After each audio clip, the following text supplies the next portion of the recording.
tempos de Covid, o que permanece o mesmo e o que é diferente.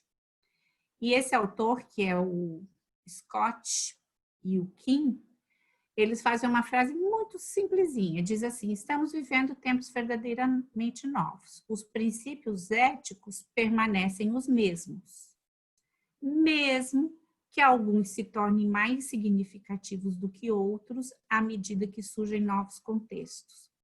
E eu lembrei que isso é uma coisa muito básica em qualquer aula de ética, desde a graduação.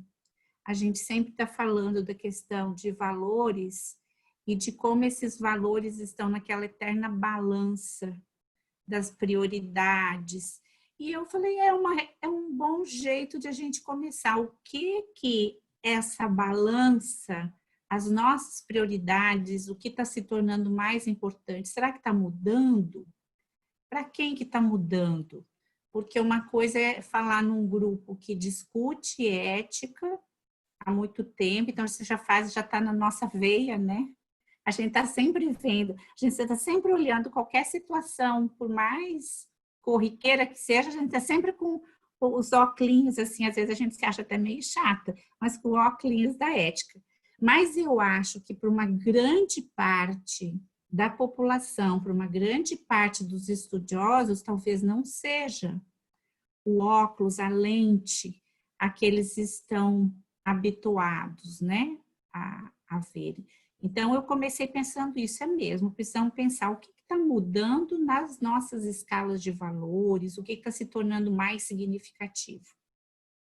E aí, o segundo ponto é que, nessa questão do que se torna mais significativo, a gente está no tempo de infopandemia. Lembra o termo que a Marta estava também naquela fala do... Agora já... Que estava o... Gente, Felícia. Quem? Da Quem Bahia, Marta. Ah, o Naumar. Naumar. Ele falou da infopandemia, e aí eu fui buscar também o termo que ele também tinha citado, e é exatamente o que a gente está vivendo, né? Um tsunami de informação. E a primeira pergunta que eu pensei é: o que temos produzido, divulgado ou debatido é um termômetro real das nossas preocupações? Ou seja, se a gente olhar para esse tsunami de informação, ele é um bom indicativo do que está preocupando a sociedade, ou do que está preocupando a academia, porque a gente tem vários contextos de quem joga informação no mundo, né? Não são só textos acadêmicos, tem de várias origens, inclusive as fake news. As fake news ganharam pela primeira vez que eu conheço da minha vida, elas serem uma temática de um edital do CNPq. O edital do CNPq sobre, na linha especial de Covid, tem uma das temáticas fake news, para ver a importância, né? Então, tem tantos indicadores, esse era um que eu não peguei, a gente pode olhar para os editais do investimento em pesquisa. Mas eu escolhi alguns desses, eu pensei assim, não sei se é um termômetro, não sei dizer, porque é muito confuso esse tsunami de informações. Mas eu acho que vale a pena a gente dar uma olhada para o que circula. E aí eu escolhi algumas fontes, fragmentos para a gente olhar. Eu vou dizer quais delas. Mas antes de dizer quais que eu olhei, eu acho que a gente tem que lembrar de duas circunstâncias que a gente está vivendo. Algumas mundiais, mas outra muito própria do Brasil, que é, usando a palavra da obra do Cashel, o pandemônio político no Brasil. A gente está num palco de horrores, que eu acho que parece que não tem fim, cada vez pior, é um assombro atrás do outro, e é uma competição desleal com a gravidade da epidemia, porque eu não sei vocês, mas eu tenho acompanhado, acho nem sei se é tão bom eu ficar tanto tempo ligada. Eu fico com a televisão aqui do lado, eu estou trabalhando no computador e a televisão está baixinha. Quando eu vejo que é uma coisa, eu fico aumentando o volume e acompanhando notícias o tempo inteiro. E os horrores desse palco político brasileiro, eles estão até sobressaindo, às vezes, em relação a temas tão graves como o enfrentamento à pandemia. Que a gente não sabe mais o que horroriza mais, a morte, a perda, ou como os políticos e como a organização, o que está acontecendo no Brasil, que torna muito mais grave a situação. Então, essa eu acho que é uma situação que é mais própria do Brasil, talvez outros países também. E que a gente não vai captar num olhar que a gente lance para as publicações mundiais. Mas o Brasil tem, além de discutir a pandemia, a gente tem que discutir o que nós estamos fazendo frente a essa pandemia.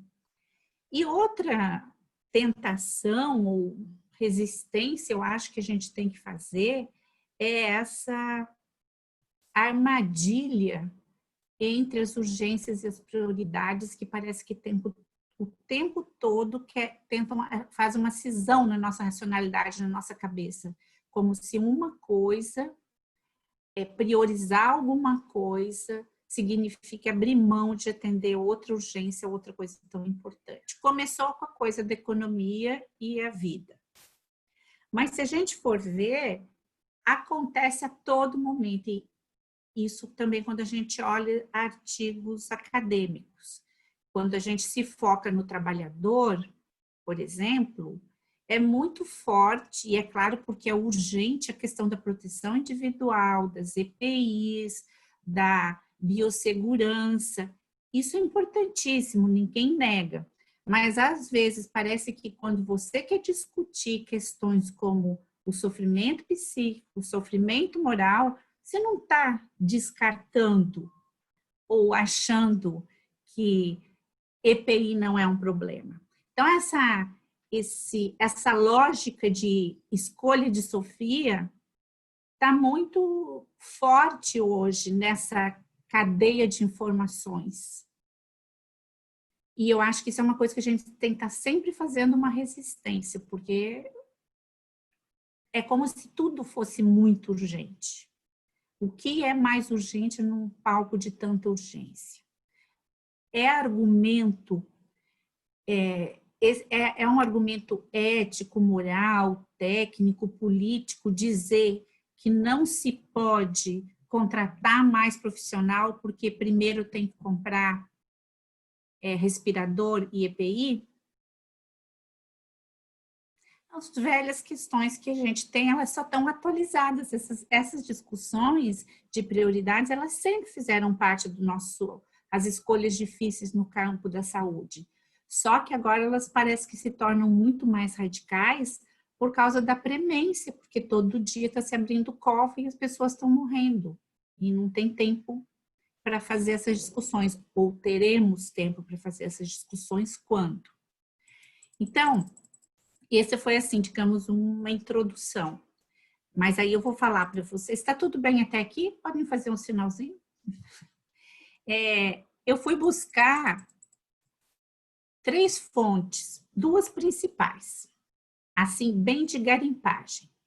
Uma é o quadro resumo de documentos editados pelo CNS durante o enfrentamento da Covid-19. Esse eu mandei, eu não sei se eu mandei para Marta, semana passada, Marta? Ah, não, eu mandei no nosso grupo da SBB Santa Catarina. O CNS, mas depois eu posso mandar também para vocês. Eu vou abrir aqui para mim no cantinho. O CNS, ele fez um quadro de todos os documentos que ele editou desde, eu acho que a primeira data é 23/3. Ou seja, 23/3, nós temos pouco mais, quase 2 meses, né? E tem um conjunto de 26 documentos em 2 meses. Esse quadro, ele é uma ilustração, porque ele é simples, ele fala do que se trata, qual que é a decisão, qual que é desde uma carta aberta do CNS às autoridades brasileiras e muitas recomendações. E você olhando para a coluna que diz a ementa daquele documento, ou o assunto tratado, e para quem ele se dirige, é um instrumento muito valioso para a gente olhar como está se comportando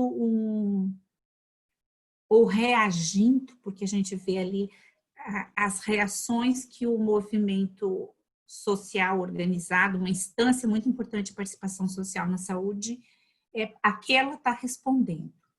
Só para vocês terem uma ideia, dos 26 documentos, eu mapeei que deixa eu só ver, 2 dos 26, 2, não, tem 3 porque tem um que é para estudante. 3 documentos são com um alvo mais, com uma preocupação mais para o trabalhador. Bem nítido, é claro, porque às vezes está dando outras recomendações, por exemplo, recomendação sobre medidas de transparência na divulgação dos dados estatísticos e notificações. Indiretamente, teriam mais.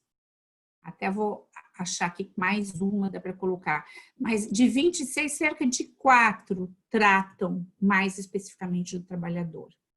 Uma é uma carta aberta à sociedade, que é mais de sensibilizar, e ela é geral sobre o coronavírus, mas fala também do trabalhador. E chega outra das 4, outra especificamente sobre a entrada dos estudantes em campo, que é uma coisa que foi bem polemizada, né?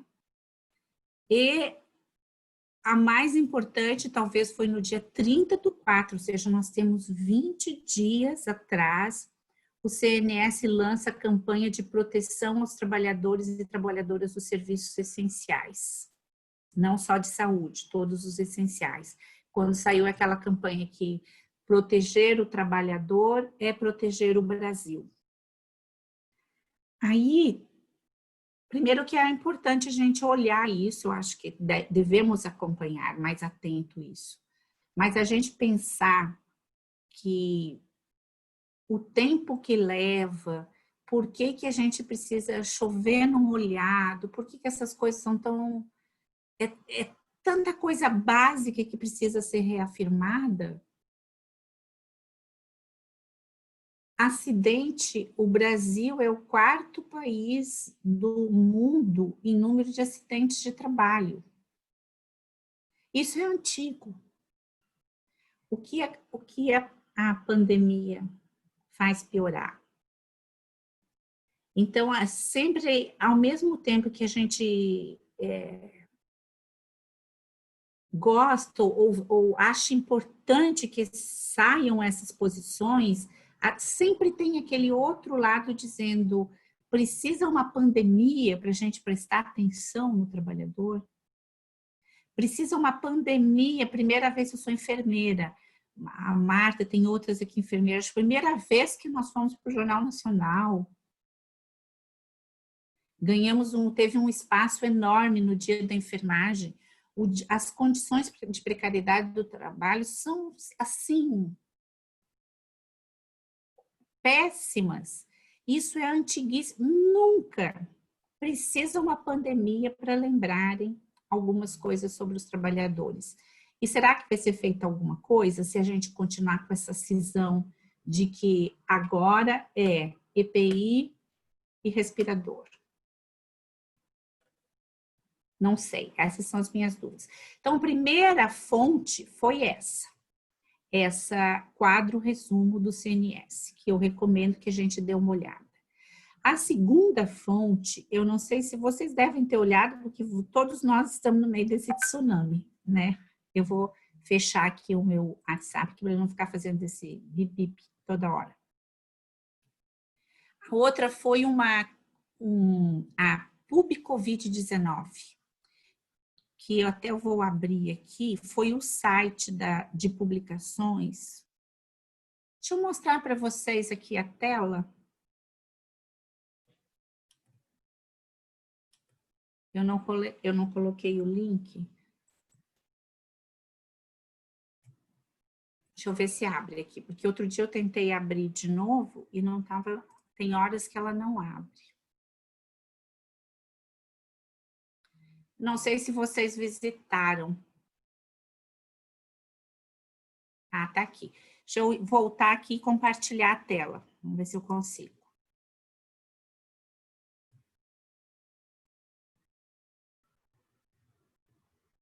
Vocês estão vendo a tela? Estão vendo? Tá. Sim, Então, Flávia.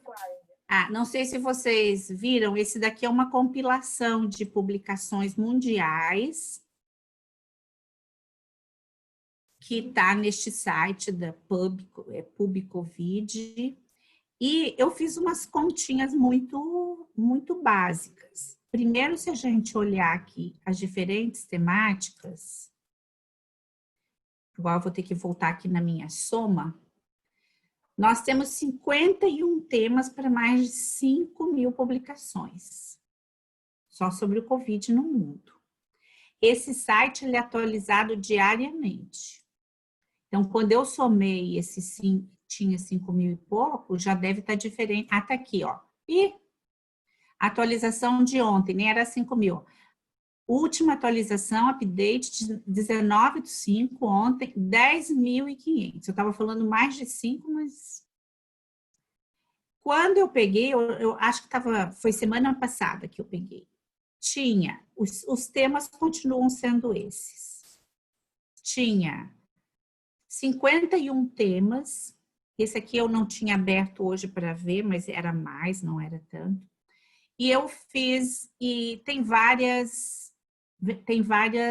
caixinhas aqui. E tem uma caixinha que é ética, deixa eu ver onde ela está.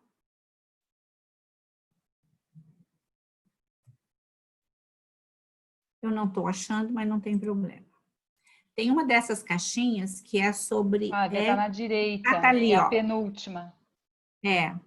Ética e... ética e privacidade. Então, semana passada, eu entrei nesse ética e privacidade. Aqui estão os artigos e tem o link para você ir nos artigos. Semana passada eu entrei na ética e privacidade, tinha 112 artigos nesse item, ou seja, na época, não sei se era 8.000, não lembro, tinha 112 no tema da ética e privacidade.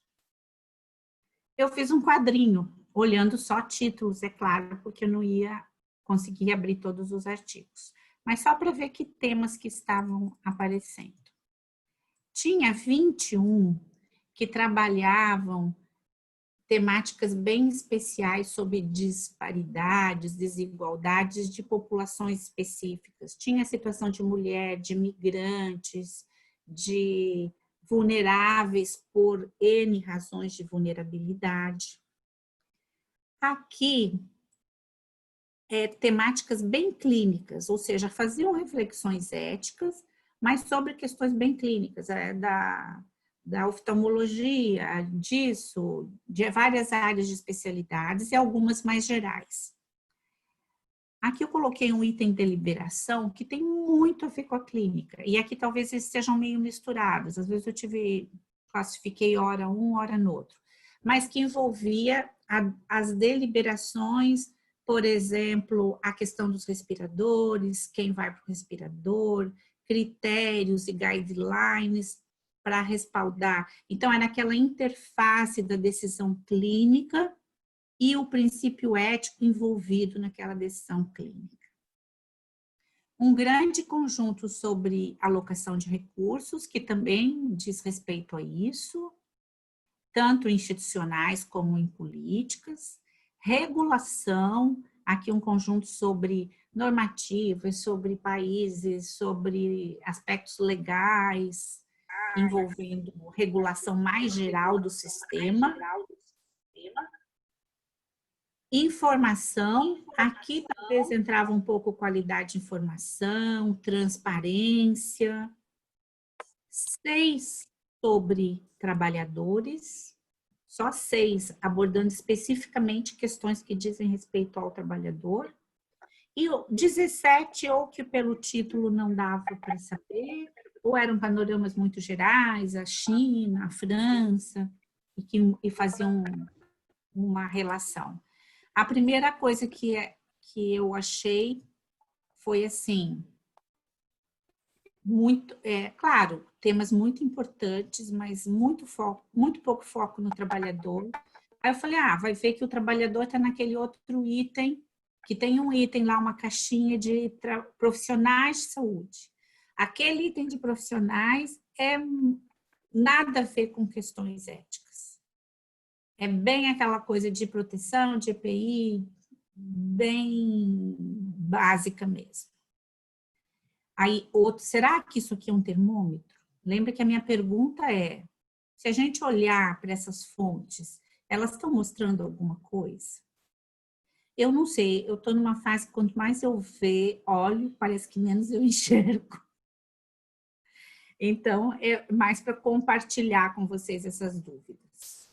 E agora eu vou parar de...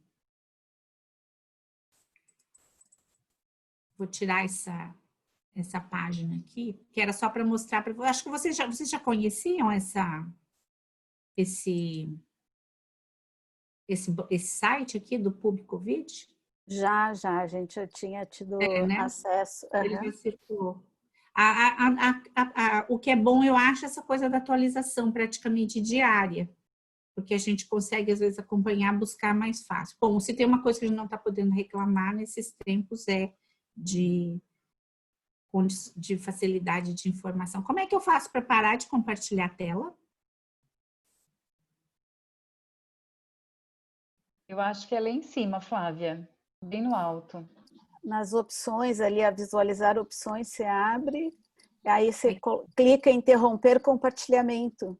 Ah, tá. Não, tá aqui New Share, Stop Vídeo. Deixa eu ver se eu consigo. Posso tentar? Pode. Por aqui? Ah, tá. Pronto. Eu estou mais acostumada a usar o outro, não uso um, mas... Depois, se a gente entrar no sofrimento moral, aí eu volto a compartilhar. E por último, eu pensei, olhei um Conselho Nacional de Saúde, olhei um site de publicações acadêmicas e que outros movimentos que tem de defesa do trabalhador. Aí eu peguei que é uma rede que existe no Nordeste, que é a Rede Solidária em Defesa da Vida, em Pernambuco, e eles publicaram, eu peguei um documento, é claro, até porque muitas outras entidades estão reforçando, e eles publicaram no final de abril um documento chamado Ação Solidária em Defesa da Vida dos Profissionais de Saúde. E eles fazem 13 recomendações. Então, vamos pensar um movimento organizado que parte dos próprios trabalhadores. Das 13 recomendações... Vai junto? Hã? Quer que Desculpa. divida? Quer que eu compartilhe de novo?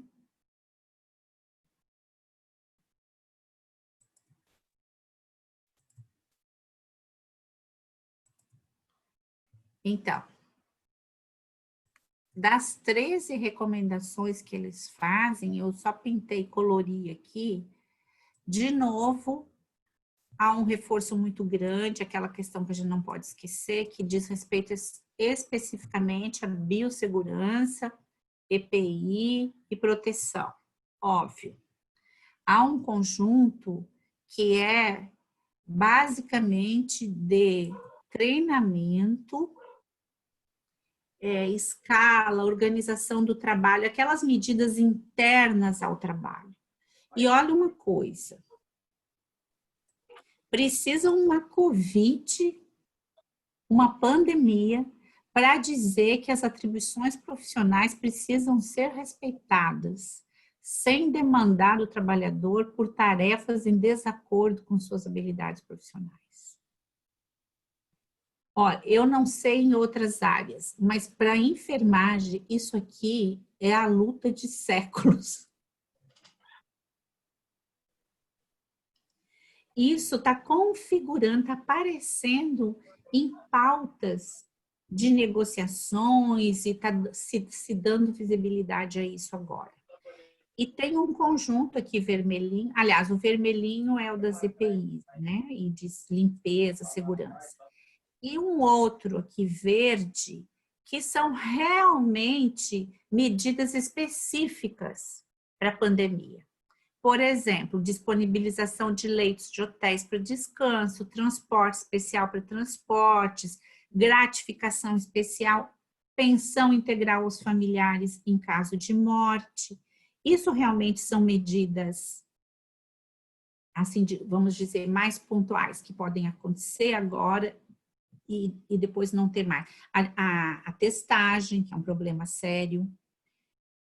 Então, você vê, eu acho isso, assim, ao mesmo tempo assustador, porque o que nós estamos, pelo que nós estamos precisando lutar agora? No momento em que a gente podia estar centrado, a grande pauta podia ser o enfrentamento da Covid, nós estamos tendo que assegurar déficits, resolver lacunas de precariedades super antigas, para estar em condições básicas de trabalhar contra o Covid. Isso é uma questão ética? Isso deveria fazer parte da nossa discussão em ética? E, por último, aqui eu também achei um outro texto. Eu pensei o seguinte, é porque como eu só pus tópicos aqui, vocês também não vão entender o meu raciocínio, né? Eu pensei assim, ao lado, que grandes temas têm aparecido na discussão sobre o trabalhador da saúde? Se eu fosse muito intuitivamente pensar quais são os grandes tópicos, pelo que eu ouço, pelo que... Claro que aqui eu não é nenhum estudo para quantificar ou avaliar isso, mas eu penso assim, que a pauta número 1 é biossegurança, proteção, EPIs, testagem. Não sei se vocês concordam. A pauta número 2, depois da testagem e da questão das mortes, é a questão da saúde mental dos trabalhadores. E aí, a NECA sabe, porque a NECA também estuda a questão do sofrimento moral, via saúde mental também se está dando maior visibilidade a coisas que também são crônicas dentro do trabalho. O que a pandemia está fazendo é estar potencializando, está dando visibilidade. Por exemplo, esse estudo aqui sobre o impacto na saúde mental dos trabalhadores e trabalhadoras, ele classificou, não sei se é boa ou não a classificação, mas ele pensou que tem tem três grandes problemas envolvendo o trabalho. E ele classificou. O primeiro é o trabalhador sem trabalho, que vem toda aquela discussão economia versus vida, que a gente não concorda, mas...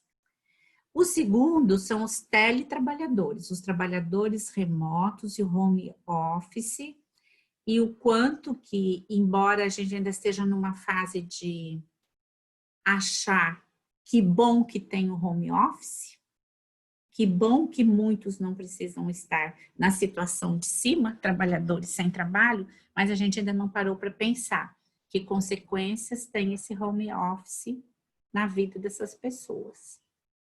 Tanto os que conseguem fazer o home office, como os que não conseguem fazer o home office. Eu não sei se vocês viram, pena que eu não guardei, saiu uma coluna sobre mulheres pesquisadoras, eu acho que foi naquela semana do Dia da Mulher, que eles colocaram o dia, como se fosse 2 relatos de um dia, duas pesquisadoras de Porto Alegre. Eu nem lembro o nome. Uma que é uma pesquisadora mesmo de ponta, um PQ, com grandes projetos, mas que estava numa situação de vida com a família toda, filhos criados, ou não sei se não tem filhos, mas assim, morando sozinha, trabalhando, priorizando, então mostrava a agenda, acordou, fez isso, fez uma reunião, fez orientação, atendeu, produziu, deu parecer para a revista, teve aquele dia super produtivo. E a outra, uma pesquisadora um pouco mais jovem, e o que ela faz, e aí o filho pequeno, a comida, a mamadeira, a isso e aquilo, e a correria, e aí no final do dia, o artigo que ela queria retomar, simplesmente ela não conseguiu. Eu não estou vendo o rosto de todas vocês, mas deve ter algumas, devem estar rindo. Vocês leram essa coluna? Alguma de vocês? É uma coluna que saiu em jornal, uma coisa muito curtinha, assim. A Laura acabou de postar aqui no chat, no Globo, Ciência e Matemática, e Mães na Ciência na Pandemia, da Pandemia ao Pandemônio. Então, leiam, porque além de tudo a gente ri, porque a gente se coloca no lugar dessas pessoas. Tudo isso para dizer que dentro do que a gente chama teletrabalho, ou home office, o trabalho remoto, também tem um universo aí. Tem os que estão conseguindo, tem os que não estão conseguindo, e que aquilo é mais uma cobrança, mais uma culpa, mais uma carga entre todas, porque eles têm a família, tem gente que convive com pessoas vulneráveis, com idosos, etc. Não preciso nem falar isso para vocês, que vocês sabem, né?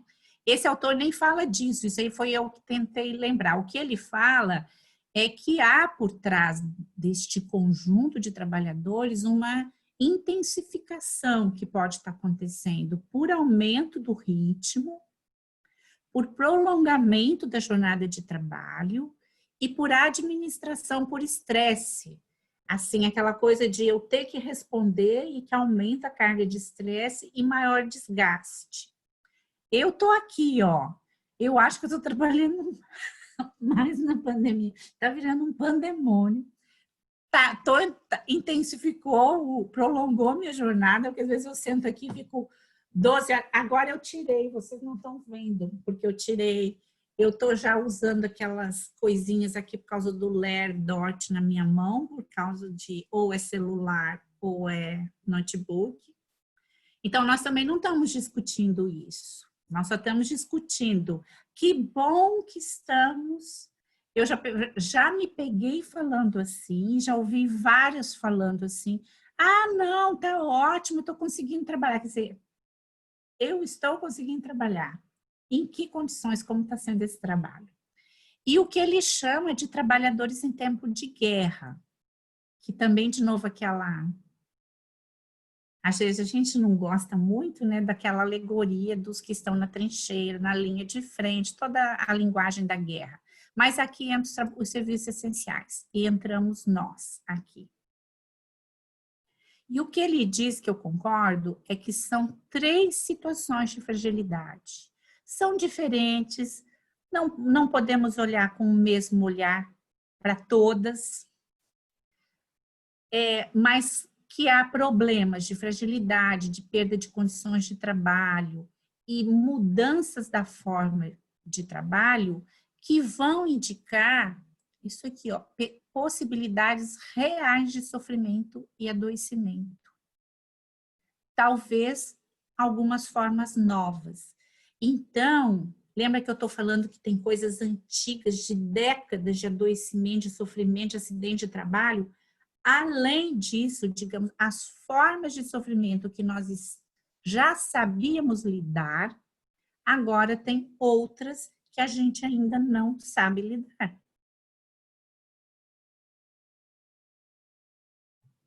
Tudo bem? Eu acho que eu vou... Aí, por que eu mandei aquele artigo? Agora sim eu vou parar de... Marta, tira a divisão aí de novo para mim. A divisão da tela. Porque aí eu consigo ver um pouquinho mais o rosto de vocês, pelo menos de... e me digam assim, façam um sinal, tá tudo bem? Querem falar um pouquinho, fazer uma pausa? Ah, Rosane chegou, rostinho novo. Querem fazer uma pausa, alguns comentários, porque aí depois disso a gente podia entrar naquele texto do ultraje moral e falar um pouquinho, talvez, do sofrimento moral. Essa primeira parte, eu passei um pouquinho das minhas indagações, das coisas que eu estou olhando, que assustam, das dúvidas que eu tenho, e nem sempre a gente tem oportunidade de conversar. Querem fazer uma rodada de falas? Pode ser, já tinha algumas pessoas ali tentando, perguntando se podia ser agora ou depois, mas eu queria antes compartilhar uma tela que eu acho bem Tá. importante, que é a tela do COFEM. Não sei se você tem acompanhado, Flávia, a Ah, plataforma de vez em quando eu olho. Ai, mostra, Marta, viu? Faz uns dias agora que eu não entro. Tá, então eu vou compartilhar a tela para a gente ver como que o COFEM tem observado e tem monitorado o que está acontecendo no país. Claro que a gente sabe que não é só, né? É no site do COFEM, que é o Conselho Federal de Enfermagem, então, portanto, trata-se da questão relativa somente aos trabalhadores da enfermagem, né? E eles criaram esse observatório para monitoramento diário da situação dos trabalhadores da enfermagem no contexto da pandemia. Aqui a gente tem os números, né? Então, eles têm não só o observatório de quem a comunicação, né? As pessoas precisam comunicar os dados relativos aos casos que estão sendo reportados ao COREM. Então, hoje, por exemplo, a gente teria casos que o COFEM detectou, foram comunicados ao COFEM, 15.816 trabalhadores que já foram infectados pela Covid-19, 133 trabalhadores morreram, a gente sabe que esse número é bem maior, que não é esse número só, né? E aqui tem a distribuição, ó, por estado, o que está acontecendo nos estados, e retrata exatamente o que está acontecendo com a pandemia, né? Então, aonde são os estados que têm sofrido mais, com algumas exceções. Ó. Por exemplo, São Paulo e Rio de Janeiro estão com o maior número de trabalhadores, né, informados como infectados pela Covid-19, quer dizer, ou já foram ou estão, né? Depois a Bahia, Ceará, e embaixo a gente tem os casos de morte, que também se concentram praticamente nos mesmos estados, com algumas exceções, né? Como, por exemplo, me surpreendeu bastante o número de mortos em Pernambuco, né? Que é um número muito expressivo, né? Considerando os dados de São Paulo e do Rio de Janeiro, né? Então, isso é para a gente ir monitorando o que está acontecendo. E, ao mesmo tempo, a Bahia, por exemplo, teve um número muito maior de casos infectados, né, de trabalhadores infectados, e um número muito menor de mortes, né? Então, o que está acontecendo, né, nos estados em relação a essa questão? Uma das coisas que a gente tem que pensar é aquela história do assédio moral que os trabalhadores estão sofrendo, né, mesmo pertencente aos grupos de risco, né, os ditos grupos de risco, as pessoas são convocadas para trabalhar e não podem dizer não. Então, a gente sabe que tem trabalhadores com morbidades que fazem parte do grupo de risco, sabemos que tem trabalhadores com a idade também de grupo de risco, que estão na linha de frente, trabalhando inclusive nas UTIs, né? Então, isso é assim o que o COFEM tem monitorado, né? E tem junto ao COFEM, aqui nesse observatório, mas é um outro link, tem um espaço de denúncia, né? Então, denúncias relativas aos processos que os trabalhadores estão sofrendo, né? Denúncia de condições de precárias condições de trabalho, denúncia de assédio moral, denúncia de diferentes características, mas que são relativas ao trabalho que eles desenvolvem na enfermagem. Então, eu acho que isso deve ser um banco riquíssimo para a gente observar o que está acontecendo com a enfermagem brasileira, né?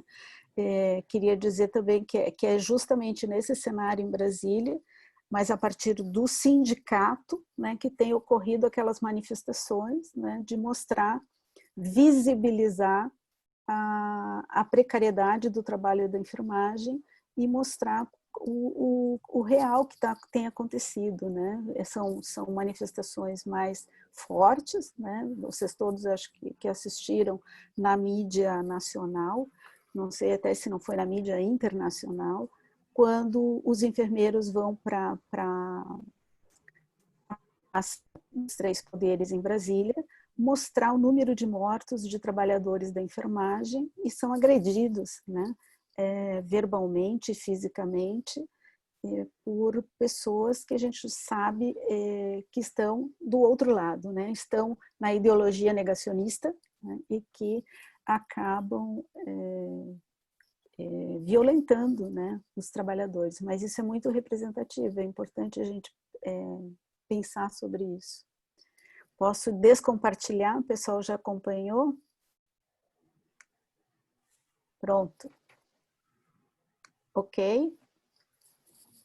Tinha pessoas que queriam falar, né? A Neca pediu, ou não sei quem mais pediu. Posso ir começando, então? Eu não vou entrar muito na questão do sofrimento moral, porque eu acho que depois a gente vai discutir, né? No âmbito, só corroborando, né, Flávia, no âmbito de saúde e segurança do trabalhador, a gente sabe que nunca se trabalhou com saúde, sempre se trabalhou com segurança, né? Um trabalho que deveria ser integrado entre Ministério do Trabalho, Ministério da Saúde, Previdência. Estão ouvindo meus vizinhos aqui que são bem gritões, né? São bem animados. E assim, ó, a saúde sempre ficou para trás. Nunca se trabalhou saúde, né? E saúde mental, então, é a irmã pobre de tudo, né? É o que fica para trás, né? Sempre ficou para trás. Não só dos trabalhadores, como dentro do campo da saúde, a saúde mental também, né? Geralmente é a prima pobre. Eu acho que uma questão bem importante para se falar, como nem todo mundo é da área, eu comentei até com a Marta sobre isso, que eu estava lendo um artigo sobre a questão da carga viral, né? Da carga viral que chega para esses profissionais de saúde, que é muito maior. Em um hospital está se calculando aí 10 ou mais vezes mais, né, do que do que tu tá ali do lado, do que uma pessoa que está contagiada. Então, assim, isso é muito importante, né? E os profissionais de saúde, que é uma outra questão que também a gente conversou, assim, eu não sei o que vocês acham, eu sei que na minha área, na psicologia, no máximo, tu vai ser preparada como competência profissional, nunca se pensou isso, né? Para lidar com uma situação como essa. No máximo, tu vai pensar em desastre ambiental ou alguma crise econômica. Em pandemia, nunca se tratou disso. E eu acho que, assim, muitas profissões também não. Talvez quem está um pouco mais na linha de frente, como os médicos, os enfermeiros, mas eu acho que, assim, dentro da farmácia, fisioterapia, eu acho que é uma discussão que passou ao largo. E isso nos traz todo esse pandemônio também, né? Não vou nem falar da questão, vou ter que fechar o microfone daqui a pouco, da questão aí do Brasil, né, da questão política, que se soma a esse grande problema. Mas eu acho que assim, ó, a gente parte justamente disso, de uma situação que nunca foi tratada, saúde mental, a segurança também nunca foi pensada nesses termos, né? A gente tem normas regulamentadoras infinitas, mas nunca se pensou né, em se viver uma situação desta forma, né? Acho importantíssimo, acho que tu mapeou super bem, Flávia, assim, ó, é o principal. Se eu não tenho segurança hoje como profissional de saúde, que seja hospital ou atenção básica, que é uma coisa que está se falando muito agora, que está terminando aqui o sufoco da pandemia, é uma reestruturação da atenção básica. Então, teria outras coisas para falar, mas não vou me estender muito, assim. Mas eu acho que é bem por aí. A gente enfrenta uma situação que é desconhecido, aquilo que a gente tem sempre falado, né? E que não fomos preparados como profissionais de saúde para estar lidando com ela na linha de frente. Não como profissionais de guerra, mas na linha de frente, seja na atenção básica ou em hospitais. Não vou me estender mais. Ok, mais alguém quer fazer alguma pergunta para a Flávia agora, neste momento? Senão a gente dá seguimento na segunda parte. Então, eu pensei que, como eu não tinha feito uma apresentação sobre sofrimento moral, mas eu tenho uma apresentação que eu usei, inclusive a última foi lá que eu usei em Manaus. Então, talvez eu possa compartilhar, Marta. Ótimo, com certeza, vai ser subsídio para a gente aquecer aqui o debate. Vê se você consegue... Ah, não, primeiro eu tenho que pedir, né? Peraí. Vou pedir e vou colocar essa aqui. Estão vendo? Sim, tá ótimo. Então, não reparem, ó, eu não mudei a data do ano passado em Manaus e provavelmente para vocês eu vou... Ela tá grande, 53 lâminas, mas eu vou passar algumas bem rápido, porque lá eu tinha bastante tempo e era um público de professores, de alunos, de todo o Centro de Ciências da Saúde de lá, o que equivale ao nosso CCS. Então, muitas pessoas nunca tinham ouvido falar do estresse moral. Aqui a gente pode passar algumas coisas mais rapidamente, tá? Eu quero chegar mesmo um pouquinho dos resultados das pesquisas. Então, não é preciso dizer que eu vejo o estresse moral ou sofrimento moral como um iceberg, a gente só vê a pontinha dele para fora, quando as manifestações e as consequências são mais graves. A maioria dos profissionais nem chega a reconhecer isso, só passa a reconhecer depois que ouviu falar. E passa por questões éticas muito importantes, que são conceitos relacionados ao sofrimento moral, que é o desamparo racional, impasse, vulnerabilidade moral, coisas que quando começamos a conversar com o trabalhador, eles reconhecem, eu vivo isso, eu passo por isso. Ah, não sabia que isso eu posso chamar de sofrimento ou de estresse moral. Tem uma história esse conceito, mas ele é um conceito que nasce na enfermagem, embora Genton, com pesquisadores também da psicologia, claro, mas estudando enfermeiras na década de 80. Então, é angústia, aflição, sofrimento. O conceito mais clássico é quando eu sei a decisão, o caminho certo a tomar do ponto de vista moral, mas sou impedido de agir de acordo com o meu julgamento moral, por alguma circunstância que me impede. Normalmente, as consequências são por impedimentos institucionais, constrangimentos que dizem respeito à vida cotidiana no trabalho, nas relações com os outros profissionais, com a hierarquia, com a instituição.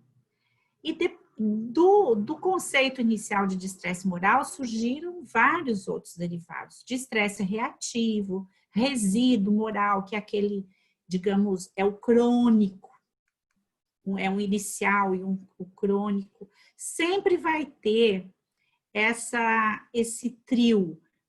Tem que ter a consciência da ação moralmente correta, tem que ter um obstáculo real e tem que ter um conflito, alguma coisa que me impede.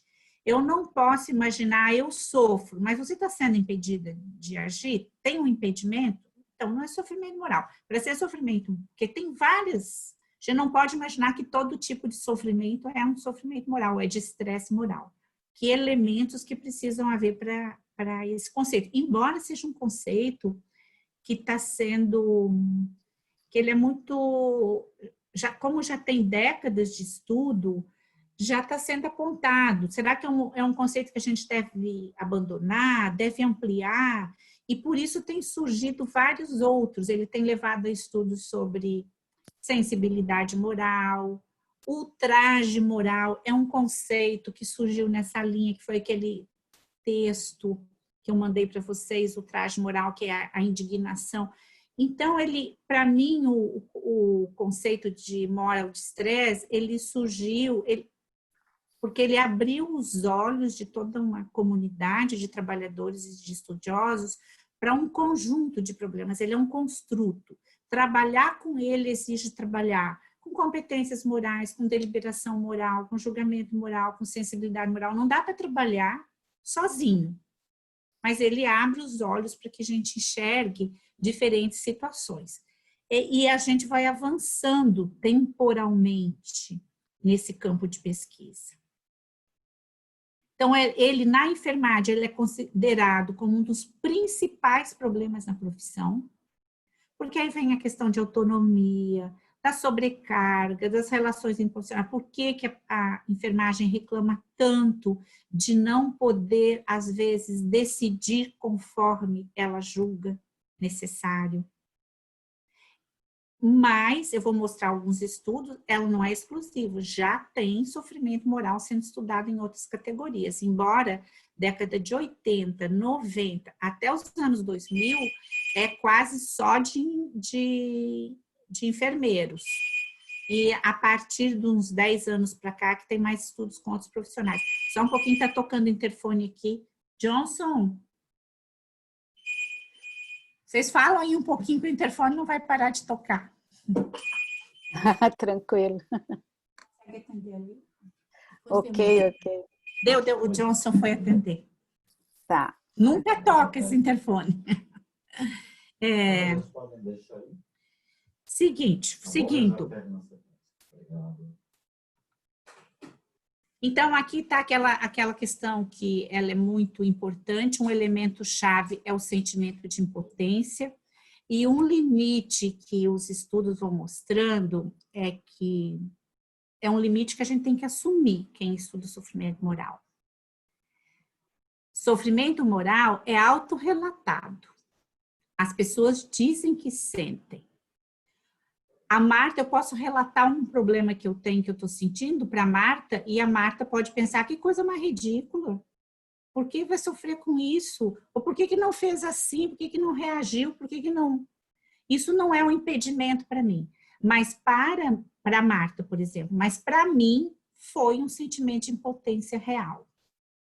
Então, ele nunca embora ele possa atingir com algumas similaridades, ter coisas comuns numa categoria ou num campo, quem trabalha em UTI, quem trabalha na atenção primária, enfermeiros, médicos, residentes, estudantes, possam a gente aprender coisas semelhantes, é sempre uma experiência individual e ela é autorrelatada.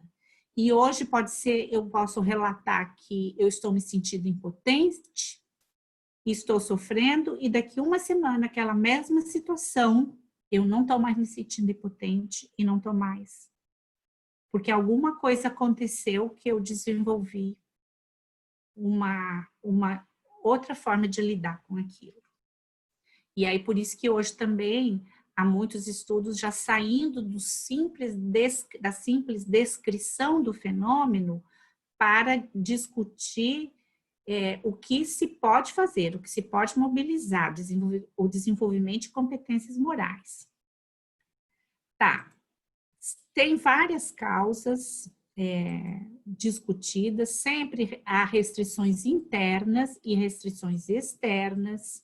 Aqui a restrição interna é uma dessas que reforça esse componente individual, porque tem questões da insegurança, da confiança, da situação de vida, daquele momento que hoje eu não consigo reagir, mas amanhã eu vou conseguir.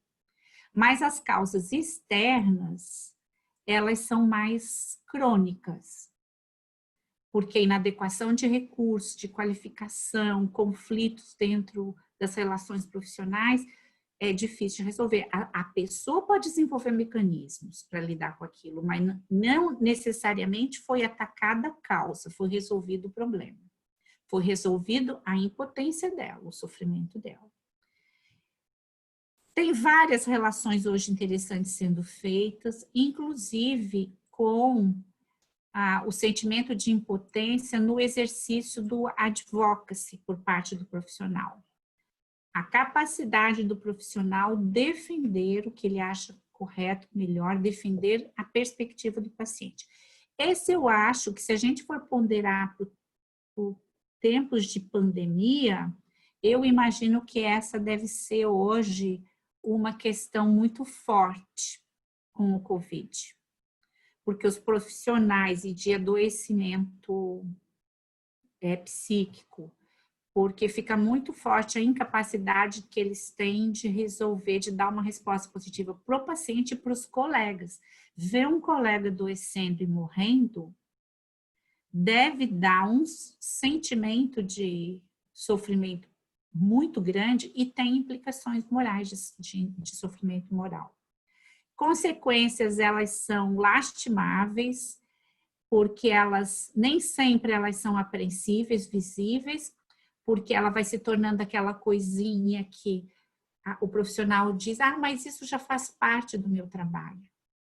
Todo dia tem uma insatisfação, uma impotência, um conflito, e ele vai se acostumando.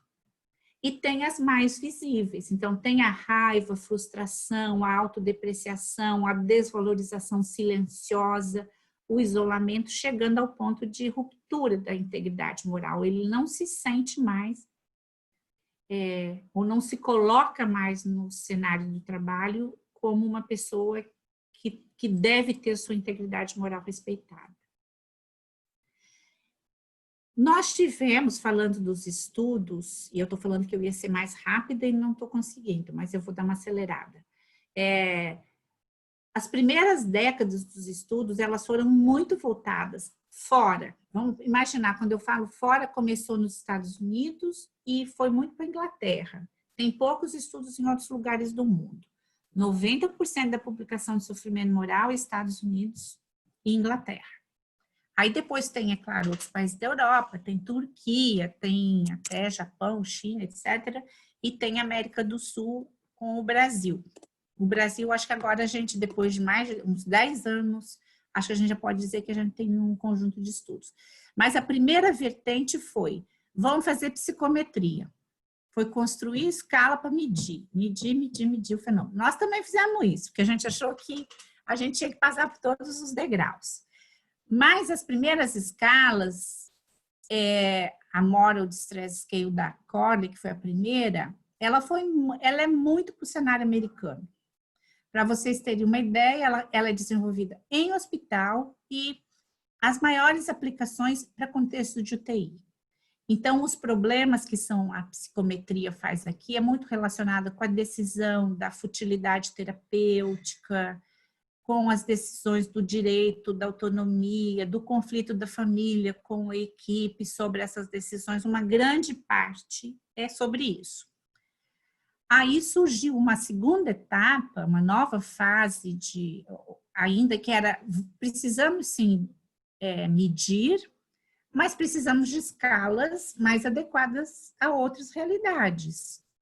Quando não é no hospital, quando é numa emergência, quando é na atenção básica, quando é no Brasil, os problemas do trabalho do Brasil são diferentes. Então, surgiu algumas outras escalas sendo validadas no mundo. Aí nós temos a nossa brasileira, que é para enfermeiro brasileiro, e que me deu uma dó, e outro dia até um pouco de culpa, vendo toda essa questão das mortes dos trabalhadores da enfermagem.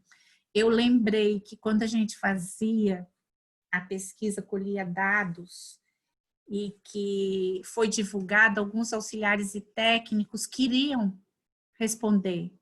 E eles diziam, assim, é claro, poucos, Mas nós também temos sofrimento moral. Aí tinha que explicar. A gente gostaria muito de pesquisar, mas por questões de pesquisa, de dinheiro, de tempo, que vocês sabem como é que é, a gente tinha que fazer só para um trabalhador e a gente fez só para enfermeiro. E até hoje essa é uma culpa que eu carrego, que a gente ainda não fez uma coisa. Eu acho que agora já estamos numa outra fase, que talvez não seja tanto de escalas. Conseguimos... Nunca é tarde, Flávia, para a gente resgatar. Nunca é tarde para a gente resgatar.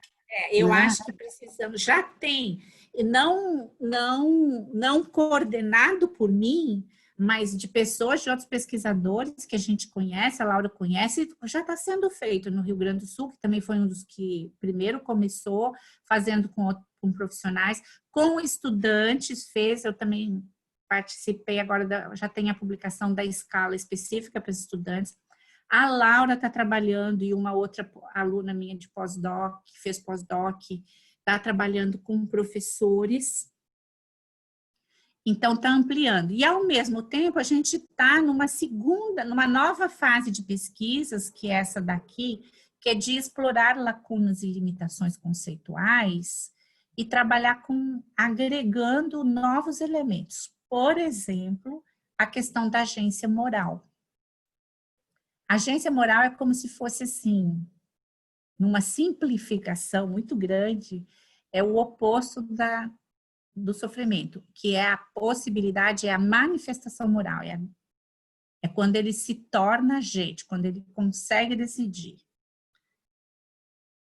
E aí, deixa eu ver, uma das grandes coisas que eu tenho apontado como um dos limites e riscos que a gente comete ao descrever e ao falar como sofrem os trabalhadores, é a gente assumir como inequívocos os juízes morais e suas bases. Subestimar a responsabilidade moral para agir, mesmo que haja dificuldade, ou valer-se daquela falácia da relação entre de estresse moral e julgamentos morais corretos. Não é porque eu julgo que a melhor decisão é A, e sofro porque não foi essa decisão tomada e válida. Não quer dizer que o A esteja correto. Pode ser que o profissional, por ele estar sofrendo, não quer dizer que ele esteja correto. Então, nós não podemos ter aquela solução bem paternalista, coitadinho, está sofrendo, ele está certo. Não, às vezes ele estava muito errado, não tinha que ter sido tomado mesmo aquele caminho. Ou seja, também temos que estudar que convicções pessoais, crenças religiosas, educação, instituição, sentimentos, desejos coletivos e boas intenções não significam necessariamente justificação moral. Às vezes as pessoas estão muito imbuídas de preconceitos e outras coisas. E que sim, justificação moral tem que ser baseada em raciocínio ético, crítico, bases teóricas pertinentes. Uma das coisas que apareceu, que eu vou mostrar no resultado, é o vínculo com a experiência.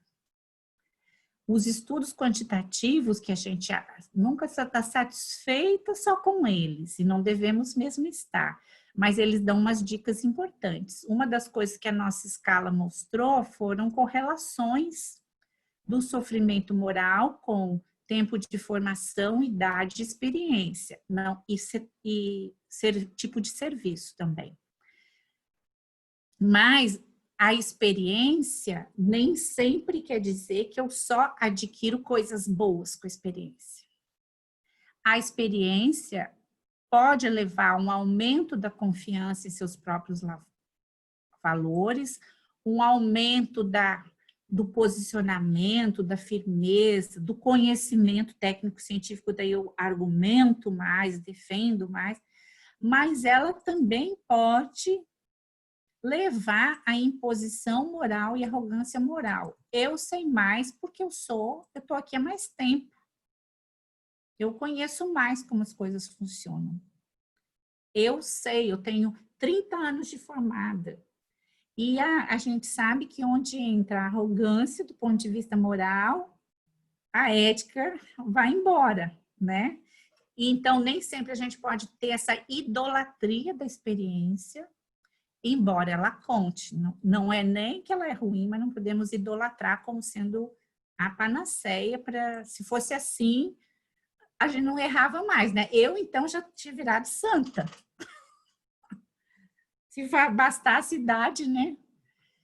Mas aqui eu vou passar, então, um pouquinho dos resultados. Então, o primeiro que o nosso... Deixa eu ver se eu tenho outra figura. Nós produzimos uma... Aqui só aparece... A primeiro foi um marco conceitual que foi com Edson Barley, que a gente produziu um conceito relacionando o de estresse moral com inexpressividade ética, política e advocacional, e mortificação de interesses e redução da resistência. Então, a gente fez um marco inicialmente muito relacionado para essa linguagem do poder e resistência. Depois, o passo seguinte, é só mostrar que tem um livro que mapeou, num dos capítulos, mapeou a evolução do conceito de moral distress, e já aparece o nosso conceito. Engraçado, eles mapearam o meu com o Edson, mas não mapearam o nosso com a Laura, deve estar ouvindo, que a gente fez um pouco depois. É porque teve uma margem aí de uns 2 anos de diferença da publicação. Mas depois a gente evoluiu um pouquinho mais e a gente publicou esse artigo que era um marco conceitual para o estudo de moral de estresse em enfermagem. E aqui a gente relaciona com o processo de deliberação moral, com competências ético-morais e com sensibilidade. Se a gente pudesse, muito simplificadamente, articulando que nós não podemos falar de estresse moral sem falar o que é problema, como uma obstrução ao processo de deliberação, como muito relacionada à sensibilidade, porque o que aparecia? Tem pessoas que acham, quando a gente colheu os dados, eu lembro de uma profissional que muito foi colhido, teve uma etapa que foi toda online, mas uma primeira etapa do estudo, que foi para construir a escala, a gente fez um survey, muito rapidinho. E o survey a gente não dava situações, porque a escala você descreve as situações e aí eles avaliavam quanto a intensidade e frequência. Quanto maior a intensidade, pode ter alta intensidade e baixa frequência. Hoje no mundo já está se considerando que basta a intensidade, que a medida que é mais importante é da intensidade. Mas a maioria das escalas ainda avalia esses dois. Mas esse primeiro survey que a gente fez com uns 700 enfermeiros, a gente não era escala, era tipo, sofrimento moral é isso? Você sentiu? Quando que você sentiu? Porque daí eles falavam de 3 a 5 coisas que causavam, e esse survey gerou mais de 2.000 situações descritas. Aí essas 2.000 situações, mais literatura, é que a gente foi agrupando e fez a nossa escala. E eu lembro de uma profissional que aí a gente entregava um papel e ela pegou, olhou e me devolveu, não vou poder contribuir porque eu não tenho isso. Eu não sinto isso. Tudo bem, né? A gente tem que respeitar a posição do outro. Mas eu falei de 790 pessoas, ela é o único ser humano privilegiado que nunca teve essa situação. Que bom, né? Existiu uma que não teve. Mas aqui é só para falar para vocês. Depois, alguns orientandos foram trabalhando adaptações daquele marco inicial. Então, teve uma que trabalhou com um estudante, outro trabalhou com atenção básica e com outros autores. Aquilo lá é como se fosse aquele esqueletinho bem básico. Essa aqui trabalhou com o referencial, trabalhou na estratégia de saúde da família, agregando outros conceitos. Aqui que trabalhou... E outros estudos, depois que foram aplicados, por exemplo, em pronto atendimento, em unidades de urgência e emergência, voltavam para o marco e preenchiam ou explicavam melhor naquela realidade o que se agregava àquele marco. Isso foi um conjunto de estudos, tá? Aqui foi no hospital. Aí depois tem a publicação que validou a escala. Tá? Esse é aquele texto bem quantitativo de validação, que mostra, então, que a versão validada constituiu-se de 6 fatores ou construtos e 49 itens. Essa aqui é como se eu pegasse essa aqui, DM geral, são os 6 construtos validados quando a pesquisa foi feita em enfermeiros geral do Brasil. Tiveram de todas as regiões e de quase todos os estados. Quando se separa só APS, só UTI e só unidade de emergência e pronto-socorro, há diferenças. Então, eu quero dizer assim, que há coisas muito comuns, por exemplo, vejam condições de trabalho. Condições de trabalho é motivo de sofrimento em todos os lugares, em todas as idades, Mas, por exemplo, infrações éticas nem sempre é um motivo de sofrimento. Por exemplo, na PS não foi uma coisa forte, tá? Então, há algumas diferenças. Defesa de valores, de direitos, também é muito comum. Equipes de trabalho, há vários elementos semelhantes. Então, o que eu vou passar aqui um pouquinho desses resultados. Opa. Aqui não vou, só para mostrar rapidamente que o construto reconhecimento, poder e identidade, que agrega tudo que diz respeito à desvalorização, à afronta, a forma como é tratada, a forma como não é reconhecida a sua autonomia, está dentro desse grande item. Ele foi um dos mais fortes, dos maiores causas para a enfermagem. Tá? Eu vou mostrar aqui um pouquinho. Essa figurinha aqui dá um exemplo. Ó. Se a gente pensar que só tem 3 linhas aqui, né? Amarela, vermelha e azul.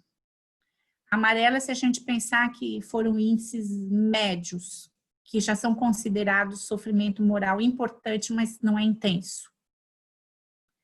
Todos estão aqui ao redor. Está um pouquinho abaixo ou um pouquinho acima. Então, todos esses construtos foi o que tiveram sofrimento moral significativo. Mas o que está um pouquinho acima da média é o reconhecimento, poder, identidade, desvalorização, desrespeito, discriminação, pressão, condições de trabalho e equipes de trabalho. Equipes de trabalho especialmente por causa desses 2 itens, que é vivenciar condições de sobrecarga de trabalho e trabalhar com número insuficiente de profissionais para a demanda. Agora, imagina isso no Covid. Como que está o sofrimento, né? Eu não vou entrar um pouquinho. Aqui, por exemplo, eu achei uma coisa, foi um dado bom. A defesa de valores e direitos, ela é importante, mas ela teve abaixo desses outros, talvez, por exemplo, segurança do paciente é uma coisa que parece que os enfermeiros já estão se sentindo mais instrumentalizados para defender. Porque eu estou interpretando assim, já são tantos anos de rotinas, protocolos, publicações, frisando a questão da segurança do paciente, que o enfermeiro não está mais sozinho. Ele consegue argumentar, ele consegue defender, ele consegue institucionalmente falar, não, isso não pode, porque é uma regra mundial da defesa da segurança do paciente. Mas, por exemplo, a autonomia do paciente, ele ainda se sente muito impotente para defender. Então, a defesa de valores está abaixo da média, exceto quando se diz respeito a defender a autonomia. Só para dar alguns exemplos, tá? Aqui algumas coisas que eu falei para vocês, tem questões de idade, é como se no início sofresse menos. Eu acho que eu fico comparando com a minha vida. Então, vou falar uma coisa bem pessoal, vou contar como se fosse eu. Parece que no início da profissão, a gente está tão preocupado em ser um bom técnico, fazer as coisas direito, que talvez a gente nem abra brecha muito para pensar se eu tenho sofrimento moral. Porque depois de um tempo, olha, do 30 aos 39 anos, parece que abre aquele véu, a gente começa a enxergar tantas coisas. E depois, aí não aconteceu mais comigo, que daí eu entrei, fui estudar ética, nunca mais tirei o óculos da ética. Mas com os outros profissionais, com o tempo, parece que eles vão conseguindo lidar, atenuar mecanismos de defesa, sei lá o que entra, que parece que diminui um pouquinho depois dos 40 anos. Aí tem tempo de atuação, tempo de formação. Uma coisa ruim que não dá para falar para vocês é que quanto mais estuda, mais sofre, tá? Os que mais sofrem são os doutores, depois vem os mestres, depois... E eu acho, claro, sensibilidade moral. Por isso que a gente não pode entender de estresse moral sem entender sensibilidade. Se eu estudo, leio, educo meu olhar para prestar atenção em outras coisas, eu enxergo mais. E quando eu enxergo mais, eu não posso tapar o sol com a peneira. Então, por isso que a gente está trabalhando, avançando no conceito, para não ver o sofrimento moral só como uma coisa negativa. A gente vê o sofrimento moral como algo produtivo na nossa identidade, na nossa competência. Nós temos que combater o lado desse sofrimento residual, crônico, que faz a gente não saber agir.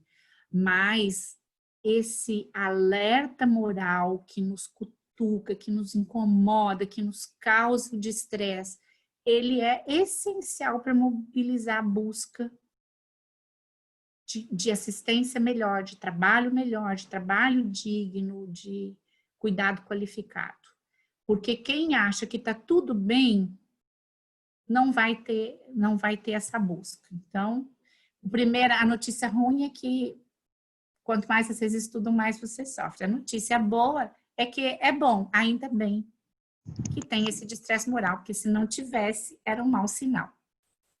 Eu vou pular aqui um pouquinho, tá? Por exemplo, não vou mostrar APS, urgências, porque era só para mostrar um pouquinho dessas diferenças. Só vou dar alguns lances, 5 minutos, Marta, para dizer, outros profissionais estão estudando? Sim, aqui um artigo que mostra estudantes e residentes de medicina muito vulneráveis ao estresse moral, e relacionando a natureza profundamente hierárquica da formação médica.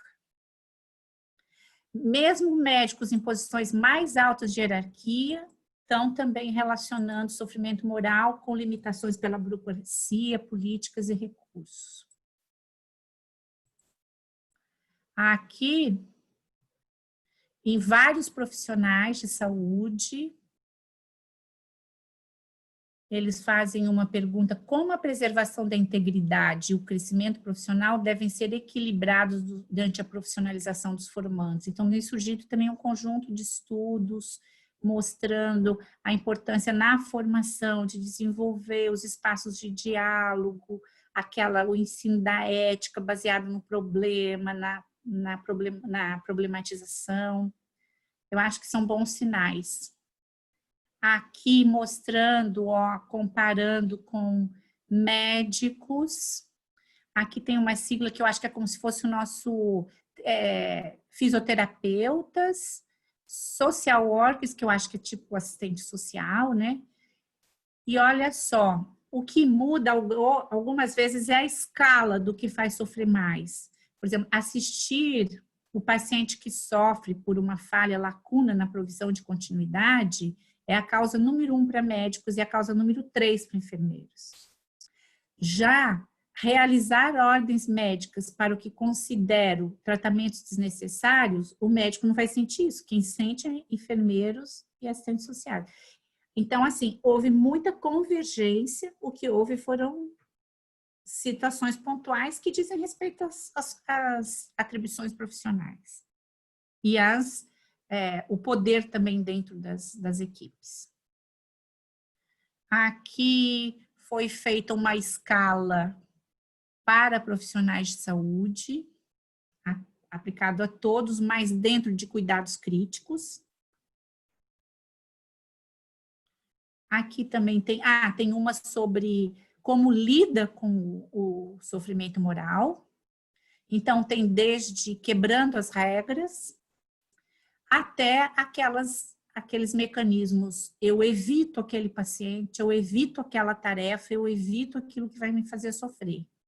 Ou eu nego a responsabilidade, ou faço de conta que está tudo bem. Aqui era no serviço de oncologia e não houve muita diferença. Médicos e enfermeiros de oncologia sem diferenças devido ao local de atuação, mas diferentes quanto à abordagem mais sentimental e experiencial dos enfermeiros e mais racional dos médicos. Isso os autores estão dizendo, tá? Eles falaram que os enfermeiros puxavam mais para o lado afetivo do paciente, da relação com o paciente, e isso afetava. E os médicos mais na coisa da gestão, da administração da condição. Os fatores sistêmicos, eu estou dando uma cortadinha aqui, só para ver assim, o panorama. E hoje o grande movimento é de que constatar não basta, precisa desenvolver mecanismos de suporte aos profissionais, sobrevivendo em contextos com moral de estresse. Então, aqui são chamadas para que as pessoas se organizem, falem, venham falar, vamos conversar, vamos construir alternativas.